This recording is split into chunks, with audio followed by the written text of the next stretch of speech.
কিভাবে এটা শিকার হয়েছিলেন এবং কবে? আমি গুম হয়েছিলাম 2015 সালে। পক্ষে কোনো সাফাই দেবো এটার সুযোগ নাই। হ্যাঁ, দোয়া পড়, তোর ডাক, তোর আল্লাহকে ডাক। কম্পিটিশন চলে, কে বেশি মারতে পারবে। টোটাল হাত বাঁধা থাকতো সবসময়? এই অবস্থায় 4 মাস 3 দিন মশারা ওখানে আছে, আমরা মশাদের খাদ্য। মিউজিক শুনলে বুঝি যে নতুন কাউকে আনছে, টর্চার করছে, কারণ আমাকেও তাই করেছে। রাতে কাউকে নিয়ে যাওয়া মানে ও শেষ। না স্যার আমার নিয়ে না, আমার এইভাবে রেখে দেন, সারা জীবন এইভাবে রেখে দেন। আচ্ছা, গুম হচ্ছে কাউকে বেআইনিভাবে তুলে নিয়ে যাওয়া এবং তার অবস্থান গোপন রাখা। রাষ্ট্র যখন বাংলাদেশে এমন একটা সময় গেছে যে রাষ্ট্র কোনো দলের পারপাস সার্ভ করতে গিয়ে রাষ্ট্র কোনো সময় এই অপরাধের সাথে জড়িত হয়ে গেছে এমন অভিযোগ পাওয়া যাচ্ছে।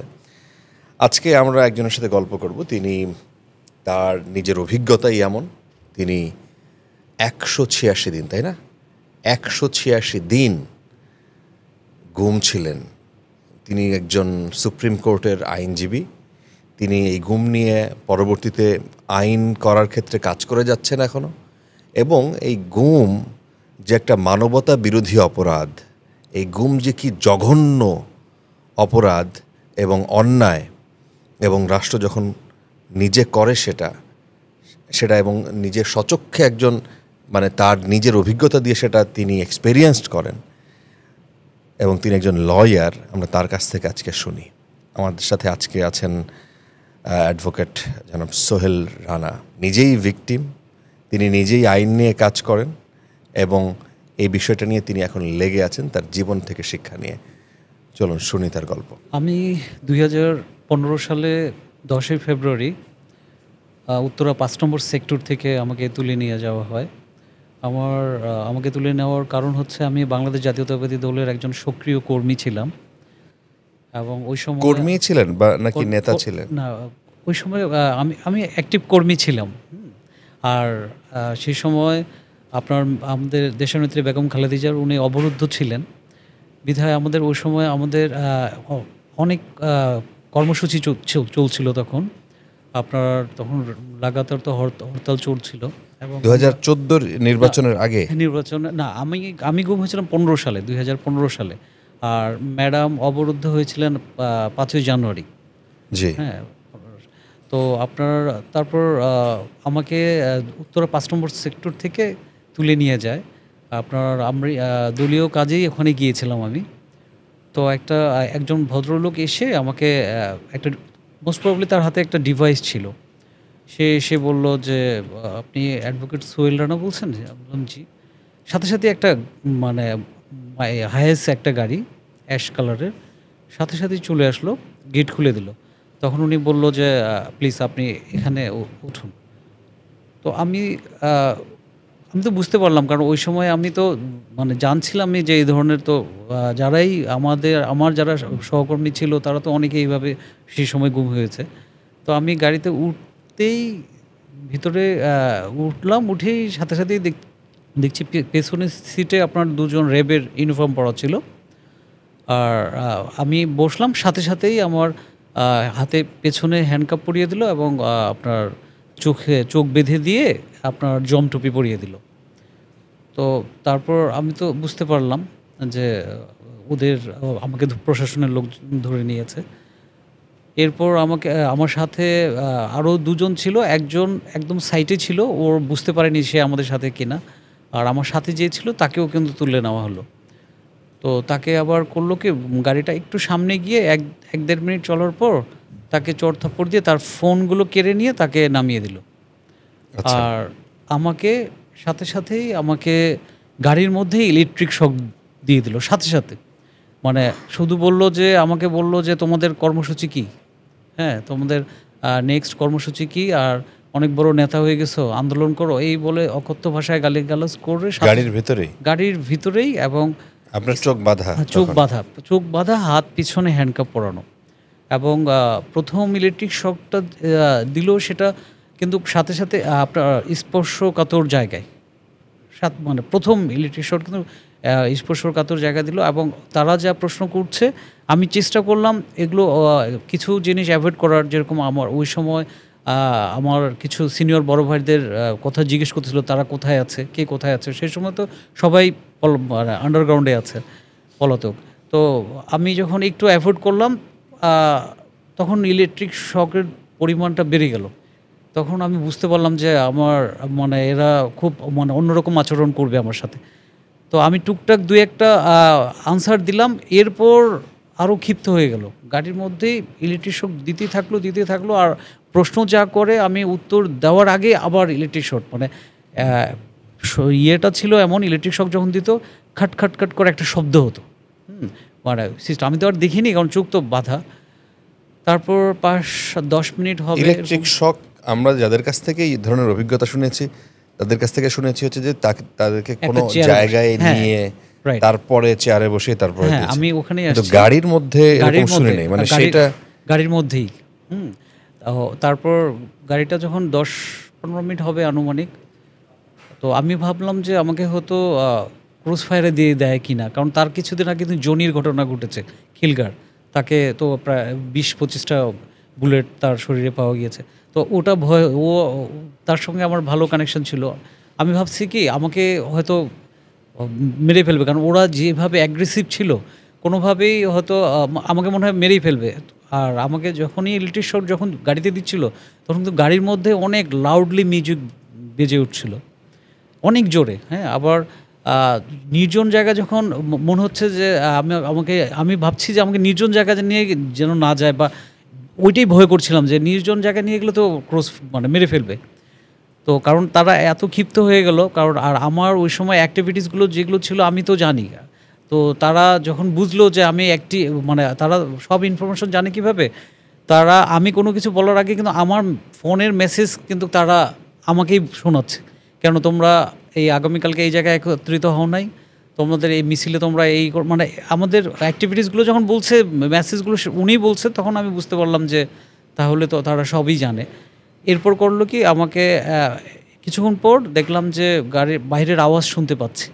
তখন বুঝতে পারলাম যে একটু স্বস্তি পেলাম যে যাক নির্জন জায়গা থেকে না, কারণ উত্তরার দিয়ে বাড়ির ওই সাইডে এদিকে নিয়ে গেলে তো মেরে ফেলবে, ক্রস ফায়ার দিয়ে দিবে। এরপর আমাকে করলো কি একটা জায়গায় নিয়ে গেল, মনে হলো যে বাসটা মাইক্রোবাসটা আপনার কোনো একটা আন্ডারগ্রাউন্ডে গেলে যেরকম এরকম মানে রিফ্লেক্ট হচ্ছে কথাবার্তা বা সাউন্ডগুলো, বুঝতে পারলাম। পরে ওখানে নামালো, নেমে ৪-৫-৬ জন মিলে আমাকে পিছনে ধরে হাত পিছনে বাঁধাই বাঁধা, আর নিয়ে গেল একটা চেয়ারে বসালো, এরকম একটা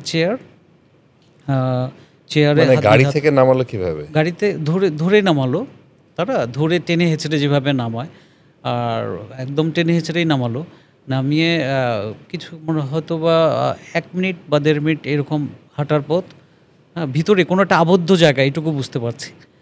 তারপর একটা রুমের মতো বুঝতে পারছি যে একটা রুমের মতো, পরে একটা চেয়ারে আমাকে বসায় হাত দুইটা ওখানে ব্লক করে দিয়ে ওখানে আবার তখন আবার ইলেকট্রিক। চোখ খোলা? না, চোখ কখনোই খুলেনি। হ্যাঁ, চোখ সব সার্বক্ষণিক চোখ বাঁধা ছিল। আপনার সাথে কথা বলে নাই কেউ? হ্যাঁ, আমি আসছি।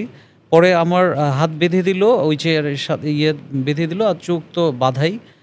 এরপর আমার 2 কানের লতিতে 2টো ক্লিপ লাগিয়ে দিয়ে এই মানে আন্দোলন সংগ্রাম কেন করলাম, কেন করতেছি, সামনে কি করব, নানান প্রশ্ন। কিন্তু এই প্রশ্নের কোনো উত্তর দেওয়ার কোনো সুযোগ নাই, বা আমি আমার পক্ষে কোনো সাফাই দেবো এটার সুযোগ নাই। শুধু ইলেকট্রিক শক দিচ্ছে, থামছে, 2-1টা প্রশ্ন সে নিজেই অ্যাগ্রেসিভ হয়ে যায়। হ্যাঁ, তোমরা আন্দোলন করবা, সংগ্রাম করবা, এই গভর্নমেন্টকে নামাবা, মানে নিজেই মানে এমন প্রশ্ন করে যেন নিজেই অ্যাগ্রেসিভ হয়ে যায়। মানে সে আসলে কে ছিল? হ্যাঁ, সে প্রথম আমাকে ইন্টারোগেট করে, সে ওই যেই লোকটা আমাকে এসে প্রথম কথা বলল, সেই কিন্তু মানে ভয়েস শুনে আমি অনুমান করছি সেই কথা বলছে আমার সাথে।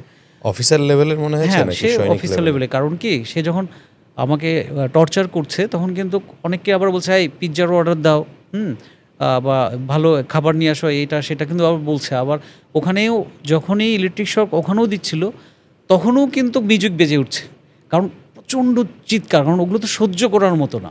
ইলেকট্রিক শক আপনার যখন সেন্সিটিভ পার্টে দেয়, কানে দেয়, এই 2 জায়গায় দিয়েছে আমার, তো আপনার তখন এগুলো অসহ্য, একদম সহ্য করার মতো না। তো চিৎকার তো মানে যত শক্তি আসে সব কিছু দিয়ে তো মানে চিৎকারটা দিই। চিৎকার তখন মিউজিক কিন্তু বেজে ওঠে। কি ধরনের মিউজিক, মানে সব এটা কি ম্যানুয়ালি ডিজে বাজাচ্ছে, টাইপের। মানে ম্যানুয়ালি বাজাচ্ছে না, কি নাকি? এগুলো সব সম্ভবত তার সেট আপ রেডি করা। হ্যাঁ, যখনই সুইচটা দেয়, মানে সুইচ দিল সাথে সাথে মিউজিক একবারে ভলিউম একবারে ফুল লাউডলি দিয়ে, তখন কিন্তু কোনো প্রশ্ন করে না, তখন আমি চিৎকার দেই মিউজিক বাড়ে, আমি যত জোরে চিৎকারটা দেই মিউজিক ভলিউমটাও তত জোরে বেজে ওঠে। অটোমেটিক সিস্টেমটা সিস্টেম করা, তারা মানে হয়তো ওই সিস্টেম করেই রেখেছে আলাদাভাবে, বা অপারেট কেউ করছে, এরকম কিছু একটা হবে। কারণ আর সবসময় তো ওদের, আর ওর যে আমাকে ইন্টারোগেট করছে আমি শুধু তারই ভয়েস শুনছি, বাট তার আশেপাশে যারা আছে তাদের ভয়েস কিন্তু না, তাদের কিন্তু ইশারা এবং নামও বলে না। কাউকে ধরেন 1 2 3 4 এরকম, বা মুখের সিটি এই টাইপের সার্বক্ষণিক মুখের কম কারো নাম ধরেও কিন্তু কেউ ডাকে না। আচ্ছা, পরে আমাকে ইলেকট্রিক শক ওখানে অনেকক্ষণ দিল। এরপর যখন আরও ক্ষিপ্ত হলো, যখন প্রমাণ আমি কিছু জিনিস স্বীকার করলাম যে আমরা মানে কী করেছি, হ্যাঁ, আমাদের আন্দোলন সংগ্রামের, সেগুলো যখন আমি কিছু কিছু জিনিস যখন বললাম, টার্গেটটা কি, এগুলো যখন বললাম সব কিছু বুঝে, তখন মানে করলো কি আবার স্পর্শকাতর জায়গায়, তখন কান দিয়ে আর হলো না, তখন আবার গাড়িতে বসেই না, তখন তো চেয়ারে আমি ভিতরে নিয়ে আসি। গাড়িতে সর্বোচ্চ ম্যাক্সিমাম আপনার 10 থেকে 15 মিনিট বা 20 মিনিট এরকম হবে। এরপর 15-20 মিনিট কোত্থেকে? উত্তরা 5 নম্বর সেক্টর থেকে 15-20 মিনিট? হ্যাঁ, 15-20 মিনিট, হ্যাঁ, বা 25 মিনিট এরকম হবে, বাট রানিংয়েই ছিল। ইলেকট্রিক শক যখন আমাকে দেয় তখনও কিন্তু গাড়ি রানিং, খুব বেশি জোরে না, এটুকু বুঝতে পারতেছে হয়তো স্পিডটা কেমন হবে, 20-30, হাইয়েস্ট 40 এরকম।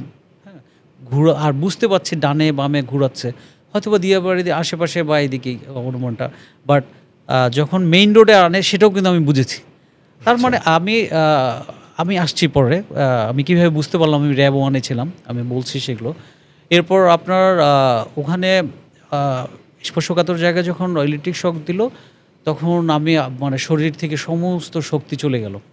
এরপর আমাকে একটু 2-4-5 মিনিটের মতো একটু রেস্ট দিয়ে কিছু, মানে সাউন্ড একটু কমে গেল, সম্ভবত উনিও বাইরে গেলেন। কিছুক্ষণ পর আবার এসে টেনে হিচড়ে করলো কি, ওগুলো খুলে, মানে হাতের ওগুলো খুলে টুলে টেনে হিচড়ে হাত উপরে উঠার, হাত বেঁধে হ্যান্ডকাপ অবস্থায় হাত বেঁধে ঝুলালো। তো ঝুলালো আমাকে বেশ, মানে নিচে প্রায় 3 ফুট উপরে, আমি মানে আমাকে ওঠানোর পর, কারণ কি 3-4 ফিট মতো এরকম হবে, তখন করলো পিঠের নিচ থেকে পেছনে কোমরের নিচ পর্যন্ত, আর পায়ের যে পাতাগুলো আছে, পায়ের পাতাগুলো দুই সাইডে মারলো। তো পায়ের পাতাগুলো এমনভাবে মারলো, যখন আমাকে নামিয়েছিল তখন কিন্তু কোনো সেন্সেশন ছিল না, আমি ওটার অনুভূতি বুঝতে পারছিলাম না। আর কোমরের এখানে আর মারছিল যখন, তখন পার্ট টু পার্ট, মানে বুঝে বুঝে মারছে। হ্যাঁ, যেই ব্যথা আমার আজও আছে। হ্যাঁ, আমার এই স্পাইনালে এখনও কিন্তু ওই ব্যথাটা আছে, মানে ওরা পয়েন্ট টু পয়েন্ট মারে। আর পায়ের নিচে এমনভাবে মারে যেন আমরা বাথরুমেও যেতে না পারি, হাঁটতেও যেন না পারি, এই ইন্টেনশন নিয়েই কিন্তু মারলো।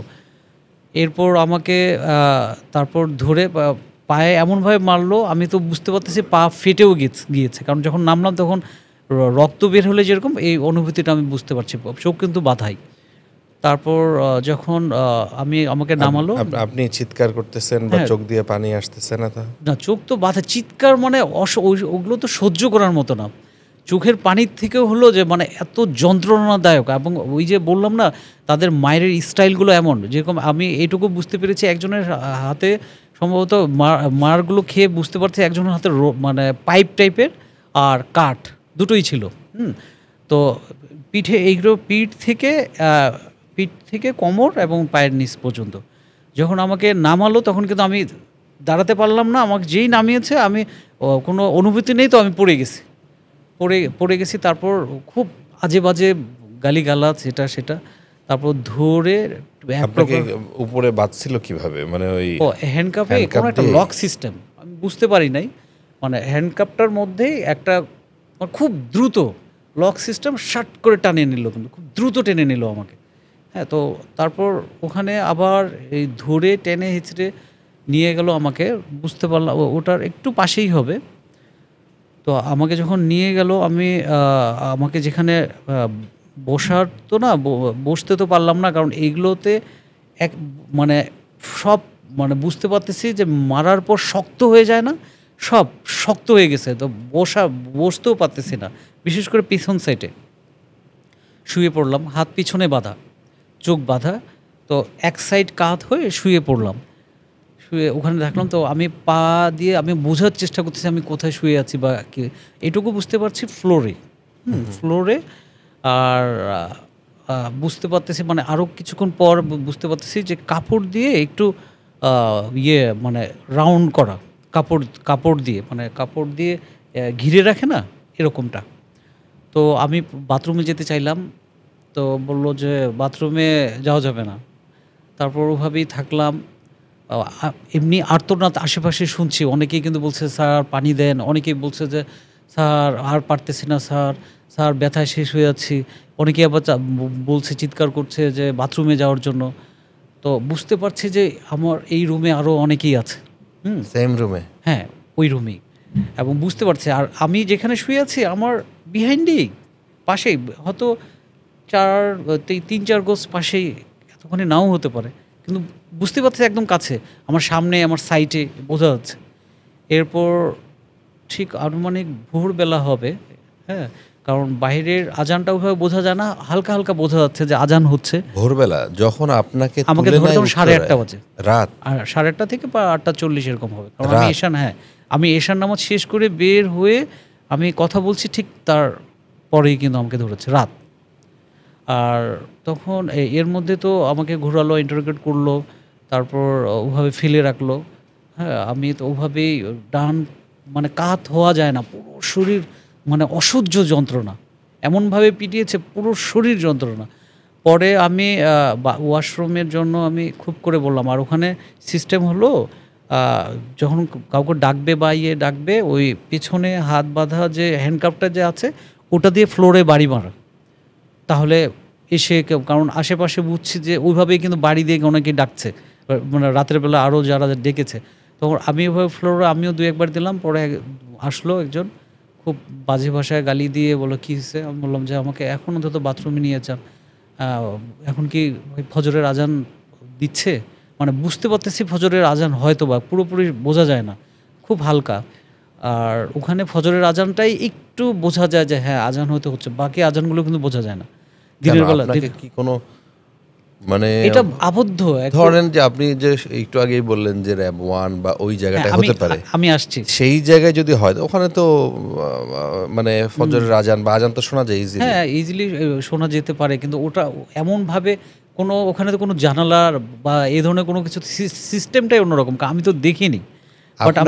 আপনাকে যখন হাঁটায় নিয়ে যাওয়া হয়েছে গাড়ি থেকে নামায়, তখন কি উপরের দিক না নিচের দিক, এইটা কি আন্দাজ করতে পারেন না? একটু সিঁড়ি দিয়ে উঠেছে, আবার একটু নিচেও নেমেছে। তো গাড়িটার ব্যাপারটা আমি বুঝতে পেরেছি, গাড়িটা অবশ্যই আন্ডারগ্রাউন্ড এরকম নামছে। আমরা পার্কিং করতে গেলে গাড়ি নামার সময় বোঝা যায় না যে গাড়িটা নিচে নামছে, এরকমটা ছিল। হ্যাঁ, তো পরে আমাকে যখন ওয়াশরুমে পরে নিয়ে গেল, পরে ওয়াশরুমে গিয়ে শুধু করলো কি হাতটা খুলে দিল, হ্যান্ডকাপ খুলে দিয়ে ধাক্কা মারে। আমি যখন দাঁড়াতে পারছি না তখন দুজন ধরে নিয়ে গেল। যেই ধাক্কা মারে দিয়ে গেলো, আমি পড়ে যাওয়ার মতো হলো, আমি দেওয়াল দিয়ে ধরে ফেললাম। তারপর আমি পায়ের কোনো অনুভূতি তখনও বোঝা যাচ্ছে না। যখন আমি টয়লেট করার জন্য করলাম, তখন দেখছি যে জায়গায় ইলেকট্রিক শক দিয়েছে প্রাইভেট পার্টসে, ওখানে গর্ত হয়ে গিয়েছে একদম, মানে মাংস তুলে নিলে যেরকম মানে ইলেকট্রিক শক দিয়ে ওরকম অবস্থা। তো আমি করতে যেও পারলাম না, কারণ ওখানে পানি টাচ করা যাবে না, বুঝতে পারলাম। আর আমি বসতেও পারতেছি না। আপনার চোখ বাঁধা তখন? চোখটা তখন হালকা একটু খুলে দিয়েছি আমি, কারণ তখন তো ওয়াশরুমে, এবং কারণ আমি সিটকিনি লাগানোর চেষ্টা করলাম, ওখানে কোনো সিটকিনি নেই, এবং আমি একটু দেখার চেষ্টা করলাম কোনো ভেন্টিলেটর বা কোনো ফাঁকা আছে কিনা, নেই। কিন্তু ভেন্টিলেটর, ছোটো একটা ভেন্টিলেটর মতো ওখানে ছিল, ওটা পার্মানেন্ট বোঝা যাচ্ছে, ওটা মেরে দিয়েছে সিমেন্ট দিয়ে, ওটা ব্লক করা, মানে বাইরে দেখার কোনো সুযোগ নেই, কোনো আলো নাই না, প্রশ্নের না। এমনি লাইটের আলো ছিল। হ্যাঁ, তারপর আমাকে করলো কি 2 মিনিটের সময় দিল, যে 2 মিনিট তুমি করতে পারবা। তো আমি যখন বুঝতে পারতেছি না, টয়লেটও করতে পারতেছি না, পরে তখন বাহির থেকে নক করতেছে, এই কিছু না করলে বের হয়ে মানে সময় নাই, মানে বুঝতে পারতেছে যে আমি ধরে ওয়াল এক সাইড ধরে মানে বসতে পারতেছি না। আর যখন আমি প্রাইভেট পার্টসের দিকে দেখলাম তো ওটা ক্ষত জায়গা, আরও বুঝলাম যে করা যাবে না। তো ওই অবস্থায় আমি আবার ব্যাক করে আসি। এসে আবার ওরা চোখ ভালো করে বললো যে এই চোখ ভালো করে বাঁধো, এটা বলে দেয়। ঢোকার সময় বলে দিয়েছে যে যদি আমি দেখার চেষ্টা করি বা ফাঁকা রাখি, যদি দেখতে পাই তাহলে কিন্তু মেরে ফেলবে। এই জন্য চাইলেও মানে দেখতাম, মানে দেখার সুযোগ থাকলেও দেখতাম না। অনেক সময় এমনও হতো যে ওয়াশরুমে একটু দেরি হচ্ছে, ওরা কিন্তু ধাক্কা মারে ভিতরে ঢুকে যায়। যখন ভিতরে ঢুকে যায় তখন কিন্তু মুখ ঘুরিয়ে নেই, কারণ ওদেরকে দেখলে কিন্তু যাদেরকে দেখবে আগেই বলে দিয়েছে যদি ফেস আমাদের কারো দেখো তুমি শেষ, তুমি ওই দিনই শেষ তো করে ফেলা হবে। তারপর যখন আমি আবার এসে আমাকে ওখানে আবার শুইলাম, কিছুক্ষণ পর হয়তো 1-1.5 ঘন্টা এরকম হবে, খুব মানে দ্রুততার সহিত 4-5 জন মিলে এসে আমাকে আবার টেনে হিঁচড়ে নিয়ে ওই জায়গায় নিয়ে গেল, যেই জায়গায় যেই চেয়ারে বসে আমাকে ইলেকট্রিক শকটা দিয়েছে। ওখানে গিয়ে এবার কথাবার্তায় বুঝতেছি এটা অন্য একজন। সে আবার আমাকে ইন্টারোগেট করলো, নানান প্রশ্ন, একই প্রশ্ন যেগুলো গতকালকে মানে আগের রাতে করেছে সেই প্রশ্নগুলোই করলো। তোমাদের চিন্তাধারা কী, সব আমি যা বলেছি আমি সব বললাম। তারপর আমি যা করেছি তারা ওই আবার ক্ষিপ্ত হয় একইভাবে। আবার এবার করলো কি আমাকে করলো, ওই হ্যান্ডকাপ দিয়ে আবার ঝুলালো। আমি বলতেছি যে স্যার আমার আর সহ্য করার ক্ষমতা নেই, প্লিজ আপনি বলেন, আমি সব বলতেছি। তখন ক্ষিপ্ত, তোমরা এটা করেছো, এই করছো, সেই এই গালিগালাজ আর এইগুলো বলে পরে করলো কি আবার ঝুলে আবার করে মানে স্পর্শকাতর জায়গায় ক্লিপ লেগে, ওটা কিন্তু এমনি ক্ষত, আবার ওখানে ক্লিপ লাগিয়ে আবার ইলেকট্রিক শর্ট। এইবার কিন্তু ভলিউমটা আরও বেশি ছিল, ভোল্টেজটা আরও বেশি, সহ্য করার মতো মানে সহ্য করতে পারছি না কোনো মতো। আর আমি তো ফাটায় চিৎকার করছি। আর আমি যে চিৎকার করছি এগুলো ওদের মজা লাগে, কারণ এইটুকু আমি বুঝতে পেরেছি। কারণ কি আমি যে এত চিৎকার করছি, এত আর্তনাদ করছি এবং জোরে কিন্তু আমি দোয়াগুলো পড়তেছি, কারণ আমি বুঝতে ওদের ন্যূনতম কোনো রকমের ফিলিংস একটা পজিটিভ বা একটু আর্তনাদ এই ন্যূনতম, কারণ আশেপাশে যারা আছে ওরা কিন্তু মজাই নিচ্ছে, আরও দেন, আর এটা আরও দেন, এটা এত চিল্লা, এটা আরও দেন।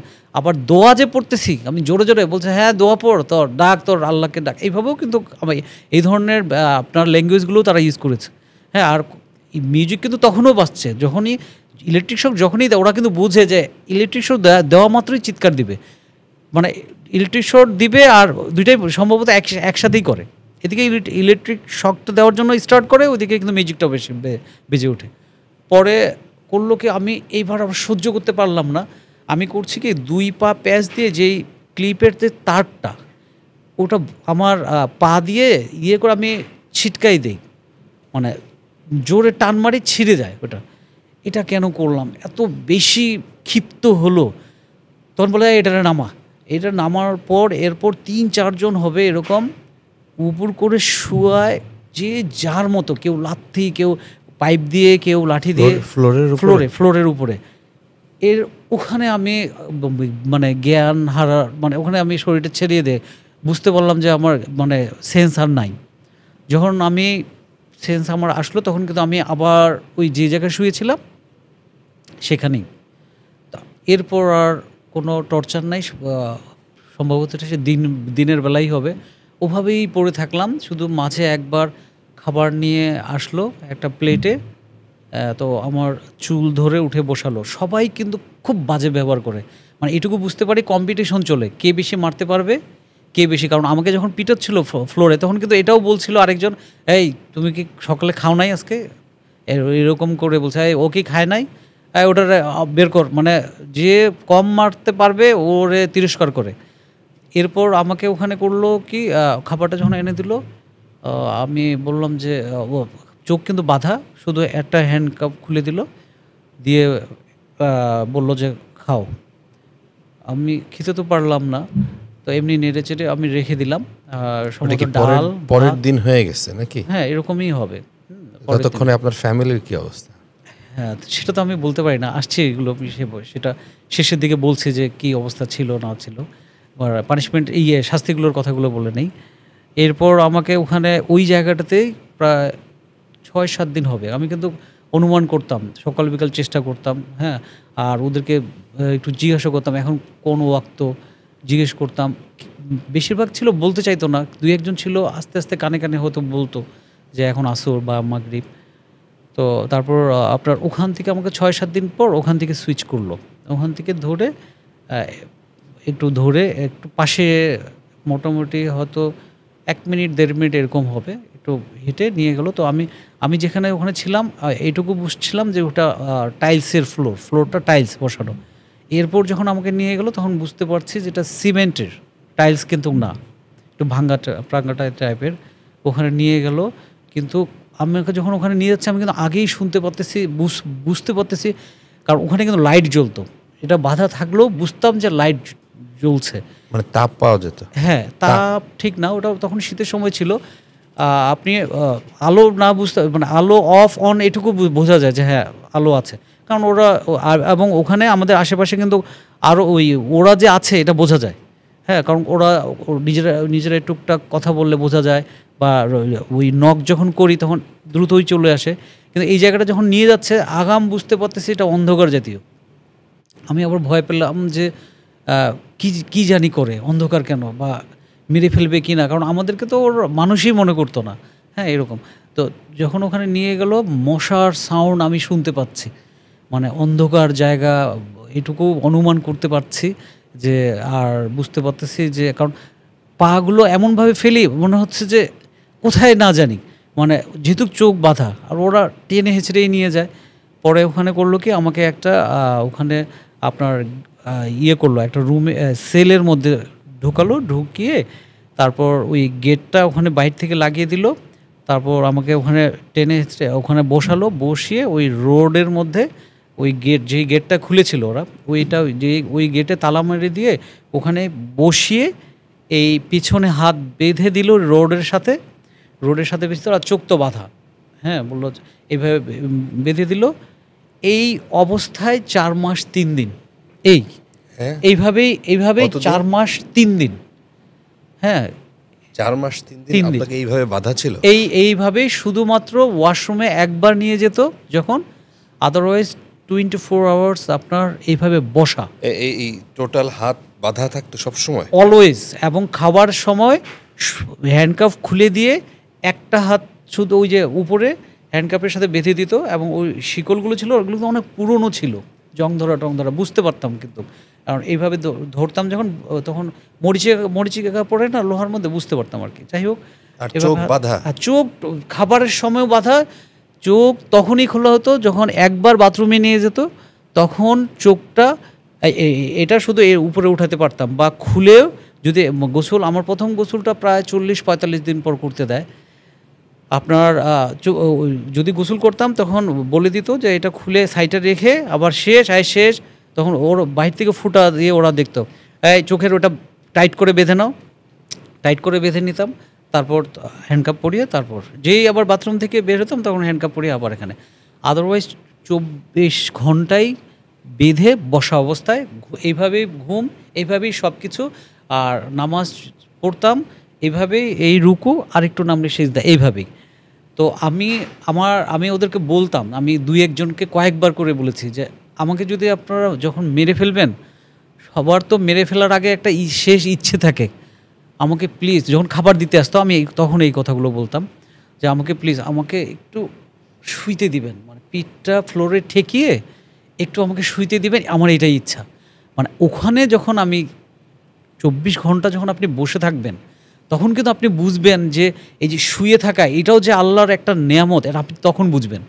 মানে আমি তখন না, এমনও ছিল আমি ওখানে বসে বসে ভাবতাম, ইস বাসায় থাকলে কি সুন্দর বিছানায় শুইতাম, এই পারে হতাম, ওই পারে হতাম।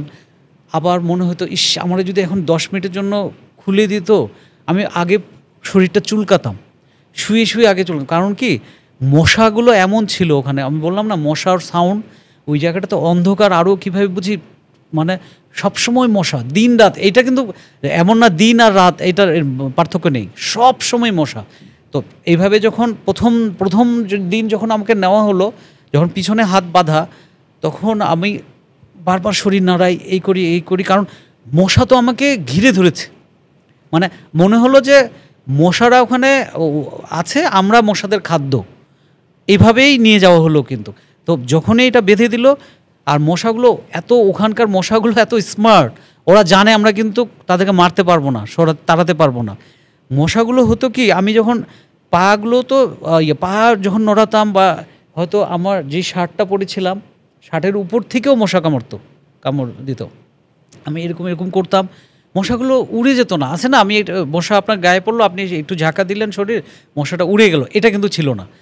মশা বুঝতাম যে যেই মশাটা ধরেন আমার এখানে মশাগুলো আছে, এই মশাগুলো অটোমেটিক পড়ে যেত। যখন আমি ওয়াশরুমে যেতাম তখন দেখতাম যে আমার শার্ট, তারপর যেই লুঙ্গিটা পরা আছি, তো এইগুলো রক্তে ভরা, মনে হবে যে মানে রক্ত মনে ঢেলে দিয়েছে পুরো শরীর, হাঁটু টাটুগুলো সব রক্ত। তখন বুঝতাম যে সব আমার শরীরের রক্ত।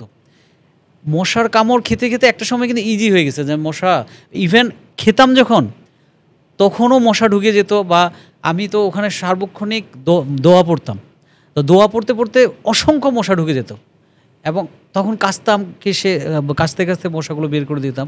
মানে এটা শুয়ে গিয়েছিল। তবে এটার থেকেও বেশি ছিল আমার শোয়াটা। আমি কিন্তু এটা কয়েকদিন বলেছি যে আমাকে কোনোভাবে কি একটু শুইতে দেওয়া যায়, বা আমি একটু সোজা হয়ে করবো। কি পজিশনে আপনি সবসময় থাকতেন? হাত পেছনে বাঁধা এইভাবে লোহার সাথে, আর বসে যেভাবে আমরা বসি, দুই ভাঁজ করে, হ্যাঁ এইভাবে ওই রোডের সাথে হেলান দেওয়া। কারণ হ্যান্ডকাপ দিয়ে তো আপনি বেশি সামনেও যেতে পারবেন না, হ্যান্ডকাপ তো লাগানো, ইভেন আপনি দাঁড়াতেও পারবেন না, হ্যাঁ এইভাবে করতে পারবেন না।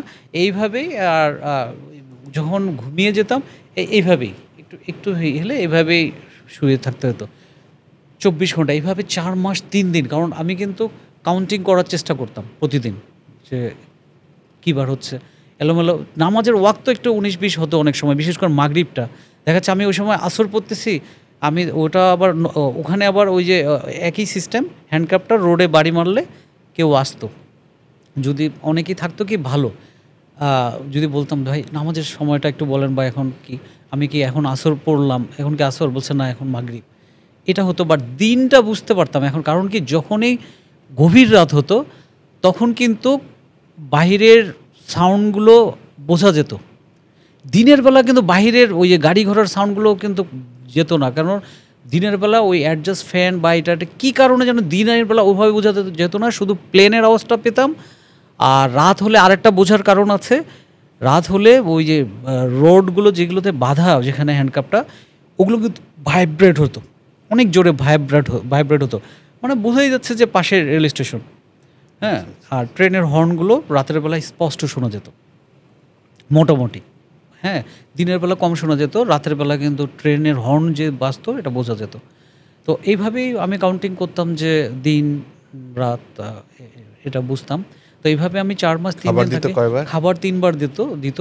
আর খাবারের বিষয়গুলো এমনটা আমি যেটা বুঝতে পেরেছি যে খাবার দেখতে তো পারতাম না, আমি কিন্তু বলতাম যে একটু খুলে বা একটু উঁচু করে দেন, বা দিত না, কিন্তু বলছে এইভাবেই খেতে হবে। এইভাবে রাজনীতি করার শখ মিটছে, এইভাবে আজে বাজে গালিগালাজ করে। পরে খাবারটা যখন আমি খেতাম, আমি কিন্তু দেখা যাচ্ছে কি 1 পিস হয়তো মুরগির মাংস আছে, ডাল আছে, তো আমি কিন্তু দেখা মাছের কাঁটা পেতাম, মাছের যে বড় কাঁটাটা বা এটা পেতাম। বা দেখা যাচ্ছে যে আমি হয়তো ডাল বা ডিম খাচ্ছি, তখন দেখা যাচ্ছে যে মুরগির হাড় পেতাম। এটা খাবারগুলো এমন হতে পারে, এটা অন্যদের যে খাবারগুলো বেঁচে যায় কোনো একটা ধরেন পুলিশ একাডেমিতে বা সেগুলো সম্ভবত সেগুলোই দেওয়া হয় সম্ভবত, এটা আমার অনুমান। কারণ কি ভাতগুলো মাখানো অবস্থায় থাকতো, আছে না যে ভাত আলাদা তরকারি সাইডে, আমি দেখতে না পেলেও আমি তো আর তখন তো একটা শক্তি, মানে 6th সেন্স চলে এসছিল যে নাহলে বুঝবো, বা বুঝতে পারতাম সব মাখানো ঝোল।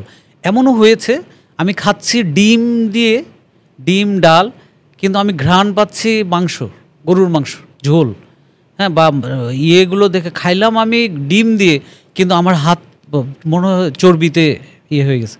এবং মজার কষ্টের বিষয় যে কখনো হাত মোছা বা এটা কখনো হতো না।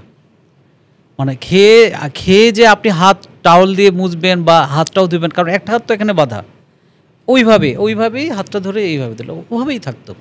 এবং নখ টোকগুলো খাবারগুলো যখন কিছুদিন হয়ে গেল, 1 মাস 1.5 মাস 2 মাস, তখন কত খাবার নখ এখানে ঢুকে গেল। আর যখন আমি খেতাম তখন আমার মোষ এত বড় হয়ে গিয়েছিল যে মোষগুলো সরিয়ে সরিয়ে খাবার খেতাম, কারণ সম্পূর্ণ এলোমেলো, মানে পাগলের মতো সব। আর ওখানে সবচেয়ে বড় কষ্টের বিষয় ছিল যে ওইখানে টয়লেটে একবারই আপনি টয়লেট একবারই নিবে, খুব রেয়ার। আমরা এক সময় খুব রিকোয়েস্ট করে সহ্য হচ্ছে না, কারণ প্রথম তো বুঝতাম না, পানি কিন্তু 1 গ্লাসই দিত, দেখাচ্ছে যে কি একটু খেলাম, পানিটা দেখাচ্ছে পুরোটাই খেয়ে ফেলছে, বুঝি নাই। কিন্তু পরে তো চাপ আসবে, যখন আমি ওখানে ওই পরিবেশের সঙ্গে যখন আমি অ্যাডজাস্ট হয়ে যাই, তখন আমি বুঝি যে না, পানিটা শুধু খেয়ে নিতে হবে যেন ঠোঁটটা একটু ভিজে আর গলাটা যেন ভিজে। কারণ ওয়াশরুম চাপলে তো শেষ, কারণ ওয়াশরুম তো আপনি সেই সকালে সিরিয়াল ধরে। আর ওখানে আমার ওই সেলে ওখানে যে অনেকেই আছে, কীভাবে বুঝি, আমার ডানে বামে কথা বলে, নিজের কথা বলার তো সুযোগ নেই, মানে এক একজন যার যেটা প্রয়োজন হয়তো রিকোয়েস্ট করে, কেউ বাথরুমের জন্য, কেউ বলতেছে যে আমার খুব যন্ত্রণা হচ্ছে, অনেকেই হয়তো শাস্তি দিয়ে ওখানে এনে রেখেছে, সে হতে বলে যে স্যার রক্ত বন্ধ হচ্ছে না, বা তারপর আমার যেরকম আমার পিছনে যেটা ওর ভয়েসটা আমি যেদিন প্রথম দিন থেকেই শুনি, ওর ভয়েস, আর ঠিক আমার ডানে যে ছিল, আমার বিহাইন্ডে যে ছিল, পিছনেই যে ছিল, দেখার কোনো সুযোগ নেই, কিন্তু বুঝি যে পিছনে একজন, কারণ নড়াচড়া করলে কিন্তু হ্যান্ডকাপটা কিন্তু ওই রোডের সঙ্গে লাগে, সাউন্ড হয়, বোঝা যায়। তো ও সবসময় চাইতো কি খাবার ভাত একটু বাড়ায় চাইতো, আর চাইতো কি ও প্রতিদিন মার খাবে, বাট প্রতিদিন ও বাথরুমের জন্য ডাকবে। ও বলে যে স্যার আমার ডায়াবেটিক্স, আমাকে বাথরুমে নিয়ে যান। আর বাথরুমে কিন্তু 2বার 3 আপনি যেতে চাইলে কিন্তু ওরা মারে, অনেকক্ষণ মারে যেন আপনি না যেতে চান। ও মায়ের খাবে, মায়ের খাওয়ার পরেও ঠিক আমার পিছনে যে আছে, তারপরেও আবার ঘন্টা 3-4 পর আবার বাথরুমে যাওয়ার জন্য নক করবে। বিশেষ করে যখন শিফটিং চেঞ্জ হয়, ডিউটি, আমার অনুমান ওখানে 6 ঘন্টা পর কিন্তু চেঞ্জ হয়, যারা যেই শিফটে থাকে। তো যখন নতুন শিফটে কেউ আসে তখন কিন্তু ওর নকটা করে, কারণ বোঝা যায় কিন্তু, কারণ শিফট চেঞ্জ হয়ে গেলে যারা নতুন আসে তারা কিন্তু একটা রাউন্ড দেয়। আমাদেরটা এমন ছিল, আমি যতটুকু বুঝেছি যে আমি এই সেলে আছি, ঠিক আমার পিছনে আরেকটা সেল, তারপরে এরকম একটা গলির মতো, বাট এটা কিন্তু মানে শেষ, সামনে গিয়ে এইদিকে ঢুকে ওই দিক দিয়ে বের হওয়ার মতো না, কারণ সামনে দিয়ে যায় আবার কিন্তু রিটার্ন হয়। খাবারগুলো কিন্তু ওইভাবেই দেয়। প্রথম প্লেটটা যখন ঢোকায় আমি বুঝতে পারি আমার থেকে হয়তো 4-5 জন পরে একজন করে দিল, আর আমার এই পাশে মনে হয় 2 জন হবে, তারপর ওটা কিন্তু শেষ, গলি শেষ, তারপর ঠিক পিছন থেকে আবার শুরু করে, তাতে বুঝি আর কি। এরপর ওখানে একটা ঘটনা বলি, সেটা আনুমানিক হবে মার্চের শেষের দিকে, 26-27 এরকম হবে। ওখানে এই ঘটনাটা এই জন্য বলছি, কারণ ওখানে হতো কি, রাতের বেলা যদি কাউকে মানে বোঝা যায়, ওদের জুতার আওয়াজে বুঝি যে 7-8 জন এরকম আছে, যদি মানে ঠিক গভীর রাত, ওই টাইমে কিন্তু স্পষ্ট ট্রেনের আওয়াজ শুনি, বাইরের উত্তরা রোডের গাড়ি ঘোড়াগুলো চললে বুঝি। ওই টাইমগুলোতে যদি ওরা নিশ্চুপ একদম, কেউ কোনো কথা বলবে না, খুব টেনশন নিয়ে আসবে, খুব দ্রুত গতিতে আসবে, ওরা টার্গেট যেই সেলটাতে আছে ওই টেলটা তালা দ্রুত খুলে টেনে হিচড়ে নিয়ে চলে যায়, আর যেতে চায় না। আমি কোথায় নিয়ে যায় বা কী, কারণ পানিশমেন্ট কাউকে নতুন যখন কেউ আসে, ওটা কিন্তু আমরা কিন্তু ওই মিউজিক শুনলে বুঝি যে নতুন কাউকে আনছে, টর্চার করছে, কারণ আমাকেও তাই করেছে। কিন্তু তখন কিন্তু মিউজিক বেজে ওঠে না, মানে বোঝা যায় ওকে নিয়ে বাইরে চলে যায়। তো এইটুকু ওখানে এই অভিজ্ঞতাটা আমার কিছুদিন পরেই হয়ে যায়, 5-7 দিন বা 10-15 দিন পরেই হয়ে যায়, যে রাতে কাউকে নিয়ে যাওয়া মানে ও শেষ। ঠিক আমি বললাম না, আমার পাশে কে ছিল, ওর ভয়েস আমার মুখস্থ ছিল, ও কী টাইপের কথা বলতো। ওরে একদিন যখন ধরে নিয়ে গেল, তখন ও মানে হ্যান্ডকাপ ওর খুলে নিয়ে যাবে, সম্ভবত ও রোড যেটা হ্যান্ডকাপটা লাগানো, ওই রোড মানে চিপে ধরেছিল। তখন ওরা করলো কি, মানে ও লাথি বা বুঝতে পারলো, হাই এটা ছাড়, এইভাবে বলবো এখানেই মারে ফেলবো, বাইরে না, এখানেই মারে ফেলবো। ও বলে না স্যার আমার নিয়ে না, আমার এইভাবেই রেখে দেন, সারা জীবন এইভাবেই রেখে দেন, আমাকে নিয়ে যান না স্যার। তার মানে ও পুরনো ছিল। তখন আমি বুঝতে পারি যে যাকে রাতে নিয়ে যায় সে শেষ। তখন তো আরও মানে মৃত্যু আতঙ্কটা ছিল ভয়ঙ্কর ওখানে, যে যে প্রতিনিয়ত এই মনে নিয়ে গেল, এই মানে কারণ এইটুকু বুঝতে পেরেছিলাম যে এখান থেকে বের হওয়ার কোনো পসিবিলিটি নাই, মেরে ফেলবে আজকে বা কালকে। আর প্রতিনিয়ত আমার হার্টবিট প্রতিনিয়ত মানে অনেক জোরে জোরে চলতো। আর আমি এই জন্য সারাক্ষণ চেষ্টা করতাম দোয়ার মধ্যে থাকার, কারণ বুঝতে পারতেছি একমাত্র দোয়াই আমাকে এখানে বাঁচাতে পারে। তো এরকম যখন কয়েকটা ঘটনা কিন্তু ঘটলো, এবং যাকে টেনে হিচড়ে নিয়ে গিয়েছে এই ভয়েসটা আমি আর সেকেন্ড টাইম কখনো শুনতাম না। তো এই জন্য আমি সবসময় দোয়া করতাম। আমার এরকম হতো অনেক সময় আসতো পাশের লোকআপ থেকে হয়তো একজনকে নিবে, আমার মনে হয় যে আমারটাই মনে খুলছে, আমার শরীরের শক্তি শেষ, আমি সাথে সাথে আমি দোয়া পড়া শুরু করি, দেখি যে না পাশের জনকে নিয়ে গেলো। তখন মনে হয় যে মানে আল্লাহ অন্যরকম রহম করলো আমার প্রতি, কারণ পাশের জনকে নিয়ে গেলো, যাক আমাকে নেন, আমি ভাবছিলাম আমাকে হয়তো নিয়ে যাবে, ওইভাবেই নিয়ে যায়, টেনে হিচড়ে নিয়ে যাও। ওই সময় যে নিয়ে যায় ওই সময় ওরা অমানবিক আচরণ করে বুঝতে পারি, কারণ মুখ চিপে ধরে চিপে ধরে ওরা চিৎকারের চেষ্টা করে, ওইভাবে চিপে ধরে। আর ওরা আসলেই সবসময় 6-7 জন ওরকম আসে রাতের বেলায় এভাবে আসলে, তো বুঝতে পারি পা টেনে হেঁচড়ে নিয়ে যায়। তো আমাকে একদিন করলো কি, আমি ওই দিন আসরের নামাজ পড়লাম, জানি না কয়টা বাজে, এরকম আমি আসর পড়লাম ওখানে মানে অনুমান করে। ঠিক ওখানে দোয়া পড়ছি হুট করেই ওই রাতের বেলা যেভাবে আসে ওই টাইমে, তবে 2 জন বা 3 জন হবে, 6-7 জন না, 6-7 জন আসলে পায়ের আওয়াজে তো বোঝা যায়। তখন আমাকে নিল, আমাকে যেই ধরলো আমি একদম শরীর ছেড়ে দিলাম, আমি বলছি আজকে আর পারলাম না, মানে শেষ। তখন আমাকে টেনে হেঁচড়ে আমাকেও ওইভাবে নিয়ে, আমি কোনো কিছু রিকোয়েস্টও করতে পারলাম না, কারণ আমার শরীরে সমস্ত শক্তি শেষ। বুঝতেই তো পারতেছি যে এখানকার এনভায়রনমেন্টগুলো কীভাবে কাউকে নিয়ে যায় মেরে ফেলে। তো পরে আমাকে নিয়ে গেল, যখন নিয়ে গেলাম আমি দোয়া পড়তে আসি, পরে তখন আমাকে ওখানে নিয়ে করলো কি একটা রুমে বুঝতে পারলাম যে একটা রুমে, কারণ রুমে ঢোকালো, গেট খুলে সম্ভবত রুমের এক কোণে হবে বা সাইডে হবে, ঠিক দেওয়ালের ওখানে কাছ ঘেঁষে আমাকে বসালো। তো আমি যখন বসলাম তো বুঝতে পারতেছি যে আমার ডানে বাঁয়ে আরও কথা বলতো না, ওখানে কিন্তু কোনো কথা নেই। ওখানে ওই যে বললাম না সিটি, মানে মুখ দিয়ে সিটি বাজে, ইশারা এইভাবে, হ্যাঁ। আর কোকিল, দোয়েল, ময়না এগুলো নাম, হ্যাঁ, যদিও কথাও বলতো কারোর নাম দোয়েল, কোকিল, এই ধরনের সংকেত আছে, এক একজনেরটা এক এক রকম। পরে বসালো, তখন বসে আছি আর আমি দোয়া পড়তেই আছি। আর ওখানে কি কথা বলার সুযোগ নাকি, সবসময় কিন্তু ওরা ওয়াচে রাখে, আশেপাশেই আছে, কিন্তু যদি কেউ কথা বা কোনো কিছু মানে অমানবিক টর্চার, ওই টর্চারগুলো কিন্তু ভয়ঙ্কর দেয়। আচ্ছা, এখানে আমি কিন্তু আরেকটা জিনিস মিস করেছি। আমাকে যে ওখানে রাখা হলো, আমি একটু পেছনেই যাই, শুরুতেই যখন ওখানে রাখা হয় দ্বিতীয় বা তৃতীয় দিন তো আমাকে সকালে আবার টর্চার করলো। এরপরে কিন্তু পরের দিন আমাকে কিন্তু আবার নিয়ে যাওয়া হয়।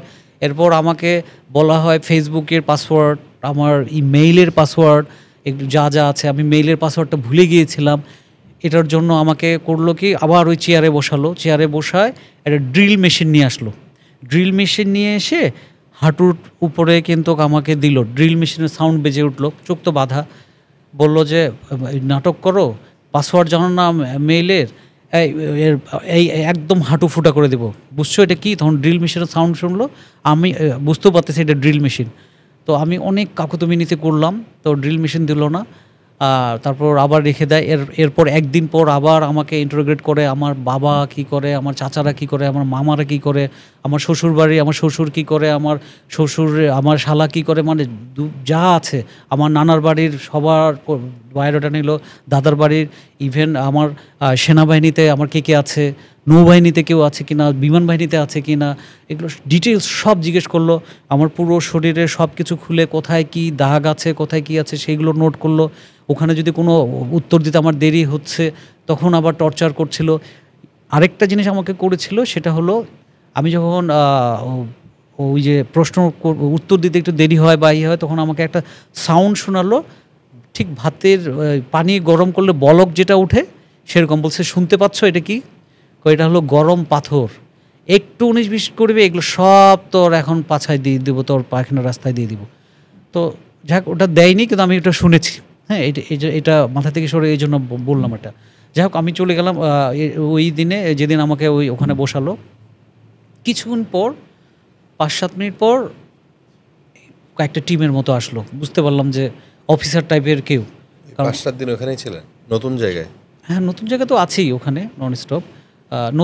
প্রথম যে জায়গাটা ওখানে ছিলাম আমি 5-6 দিন। আর এরপর তো ওখানে রাখলো। আর এই ঘটনাটা আমি ওখানে এই মাগরিব বা মাগরিবের আগে পরে এরকম হবে। ওখানে বসালো 5-7 মিনিট পর, 5 থেকে বা 10 মিনিট পর একজন আসলো, সম্ভবত অফিসার টাইপের হবে, সিনিয়র কেউ হবে। আসলো, বললো এই কারা, কয়জন? হ্যাঁ, এই কয়েকজন, ওকে। এই এই তোরা এইটারে এই সবগুলোরে এখন অজু করা, এগুলো সবাই তোবার নামাজ পড়া, এই তোদের আজকে জীবন প্রদীপ শেষ, হ্যাঁ রাজনীতি করবি, সরকার নামাবি, হ্যাঁ সব শেষ। খুব মানে একদম খুব ইজিলি বলছে, হ্যাঁ একবারে খুব বলে এই সবগুলোরে ইয়ে কর, সবগুলোরে এখন তাহলে উজু করা, এখন সবাই তোরা তোবার নামাজ পড়। এইটা শুনে আমার আশেপাশে যারা ছিল সবাই হাউমাউ করে কান্না শুরু করলো, 2-3 জন। আমি যেই বলছে উজু, আমি আমি উঠার চেষ্টা করতেছি, উঠতে পারতেছি না। তখন আমি বললাম, স্যার আমাকে উজু করতে দেন, আমাকে উজু করতে দেন। কারণ বাথরুমে যাওয়ার একটা সুযোগও পেলাম যে উজু করে আমি আল্লাহর কাছে দোয়া করব। তারপর প্রথমে আমাকে নিয়ে গিয়ে আমি ওয়াশরুমে গিয়ে আমি দ্রুত, আমার চাপ ছিল বাট তারপরও করলাম না, আমি দ্রুত, কারণ আমি জানি 1-2 মিনিটের বেশি যদি আপনি টয়লেট করেন তাহলে উজুর টাইম পাবেন না, আর যদি উজু করতে পারেন তাহলে তো পারলেন, তাহলে কিন্তু টয়লেট করতে পারবেন না। এইগুলোতে তো আমি এই কয়েকদিনে অ্যাডজাস্ট হয়ে গেছিলাম ওখানে ওই পরিবেশে। এরপর আমাকে টয়লেটে নিয়ে গেলো, আমি দ্রুত উজুটা করে এসে আমাকে আবার ওরা 2জন ধরে যেখানে বসালো। এরপর আমি ওই বসা অবস্থায় নামাজে দাঁড়িয়ে গেলাম, আর আমি অঝরে কাঁদছি, মানে তখন কান্না শেষ হচ্ছে না, আর দোয়া করতেছি, আর নন স্টপ দোয়া পড়তে আছি, লা ইলাহা ইল্লা আনতা সুবহানাকা ইন্নী কুনতু মিনাজ জালিমিন। তো আমি বাথরুমে যখন গিয়েছিলাম তখন তো আমার ওটা খুলে দিয়েছে, তখন কিন্তু আমি লাস্ট আমার শরীরটাকে দেখলাম, কারণ আমি তো বুঝছি যে মেরে ফেলবে, কারণ ওখানে অভ্যস্ত হয়েই গিয়েছি কারণ পরিবেশ দেখে। তখন কিন্তু আমি দেখছি আমার আঙ্গুলগুলো, আমার হাতগুলো, আমার শরীর, আমি দেখছি যে একটু পরে এগুলো শেষ হয়ে যাবে, মানে এগুলো একটু পরে এগুলো এটা আর থাকবে না, মাটির সাথে মিশে যাবে। আমি বুঝতে পারতেছি, ওইটাও ভাবছি, কোথায় যে গুলিটা করবে, প্রথম গুলি মাথায় করবে না কোথায় করবে। কারণ ওই টাইমটাতে আপনারা খেয়াল করবেন, পত্রিকা ঘাটলে বুঝবেন, ওই সময় কিন্তু বিভিন্ন জায়গায় লাশ ছিল। হ্যাঁ, আজকে এখানে 3টা লাশ, ওখানে 7টা লাশ, মিরপুরে দেখা যাচ্ছে 10টা লাশ, এরকম কিন্তু ছিল। আর এই জিনিসগুলো তো আমি ওই সময় জানতাম, আমি অ্যাজ এ লয়ার হিসাবে তো আমি অনেক মামলাগুলো ওই সময় আমি ডিল করেছি আমাদের দলীয়, তো আমি তো জানতাম। আমি বললাম যে আমি তো জানি মেরে ফেলবে, হ্যাঁ আমি আমার শরীরের অঙ্গগুলো দেখলাম, ইয়ে করলাম, আজকে শেষ। ওই সময় আমার বাচ্চাগুলোর কথা যখন মনে পড়লো, তখন আমার মনে হলো যে একটা রাস্তা খোলা, যে আমি যদি আল্লাহর কাছে, আল্লাহ যদি আমাকে বাঁচাতে পারে, একমাত্র আল্লাহই বাঁচাতে পারে এখানে। ওই জন্য আমি তাড়াতাড়ি গিয়ে ওই নামাজে আমি দোয়া পড়তে থাকলাম, কাঁদতে থাকলাম। কি যে হলো ফারাবি ভাই, বিশ্বাস করেন, ওটা মানে আমি এখনও আল্লাহর শুকরিয়া জানাই। এটা হুট করে আমাকে উঠায় ওই অফিসারের মধ্যে একজন বললো যে ইশারা দিল, সিটিতে ইশারা দিল, আমাকে টেনে হেঁচড়ে মানে ওই রুমের একটু বুঝতে পারলাম, রুম থেকে বের করে দেওয়ালের পাশে ওখানে দাঁড় করালো। উনি আস্তে আস্তে করে আমার সামনে আসলো, আমি মাথা নিচু করে, আমি বুঝতে পারতেছি আমার পায়ের সামনে ওনার জুতা থামলো। তো উনি আমার দিকে তাকিয়ে আছে, তখন আমাকে বলছে যে তুমি রাজনীতিতে কেন আসলা? এই প্রশ্নটা যখন আমাকে করছে, তার আগে সে কিন্তু আমার হাতটা এখানে এই বাহুতে রেখে বলছে যে রাজনীতিতে কেন আসছো তুমি? তুমি তো সার্বক্ষণিক নাকি দোয়া পড়তে থাকো। হ্যাঁ, এই দোয়ার পর আরেকটা ঘটনা আমি পরে বলছি। তো তুমি রাজনীতিতে কেন আসলা? তখন আমার কান্না এত, মানে তখন আমি আর কথাও বলতে পারতেছি না, নিঃশ্বাসও নিতে পারতেছি না, হেঁচকি উঠে যাওয়ার মতো। কেন? এই প্রথম ওখানে কেউ আমার সাথে একজন মানুষ মনে করে, মানে একদম ভুলে গিয়েছে, অনেস্টলি বলছি, একদম ভুলে গিয়েছিলাম যে আমরা মানুষ। সত্যি মনেই হতো না যে মানুষ।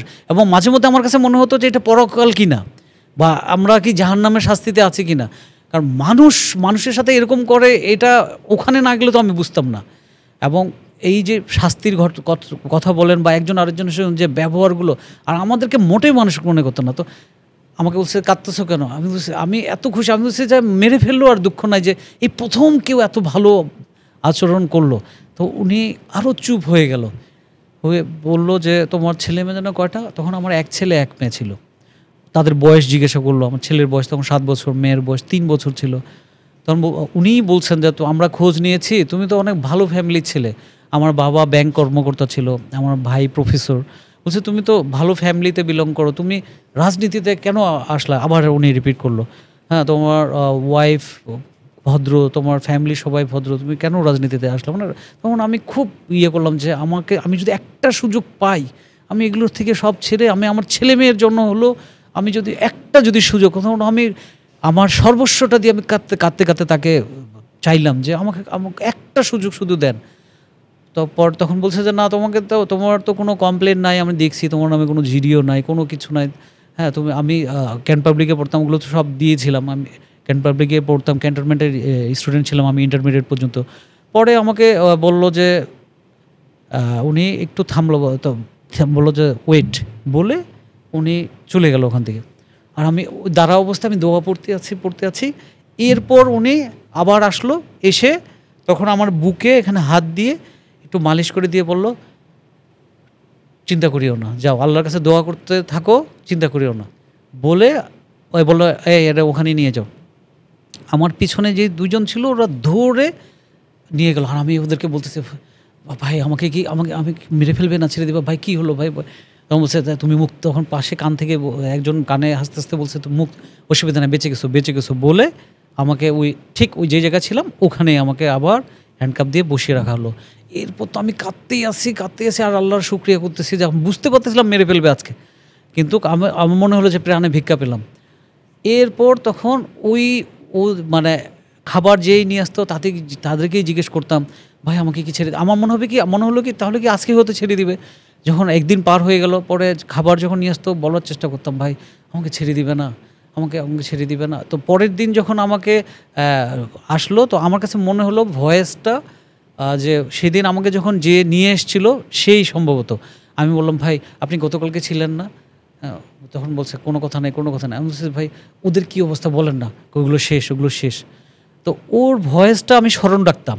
ও আসলে এই খাবার নাও, খেয়ে নাও যখন বলতো, আমি কিন্তু ভয়েসটা মুখস্থ ছিল আমার। ওর সঙ্গে আমার একটা আন্ডারস্ট্যান্ডিং হয়ে যায় কীরকম, যখন আমি বলতাম যে ভাই ওয়াক্ত কখন, ও কিন্তু আমাকে ওয়াক্ত বলতো। ধরে যখন বাথরুমে নিয়ে যেত, তখন ওই টাইমটাতে একটু কথা বলার সুযোগ ছিল, ওই ঠিক বাথরুমে ঢোকার আগে কয়েক সেকেন্ড, হয়তো 15-20 সেকেন্ড যখন আমার ওয়াশরুমে, তখন ওই সময় আমি বলতাম, ভাই আমাকে কি ছেড়ে দিবে না, আমাকে কি মেরেই ফেলবে? বলছে এটা আমরা জানি না, এটা মানে সিনিয়ররা জানে, এটা কেউ বলতে পারবে না। আমি বললাম এইটুকু বলেন, এটা কোথায়, মানে এইটুকু অন্তত বলেন। বলছে র্যাব 1। সত্য মিথ্যা আমি জানি না, কিন্তু সে আমাকে প্রথম আমাকে বলে এটা র্যাব 1।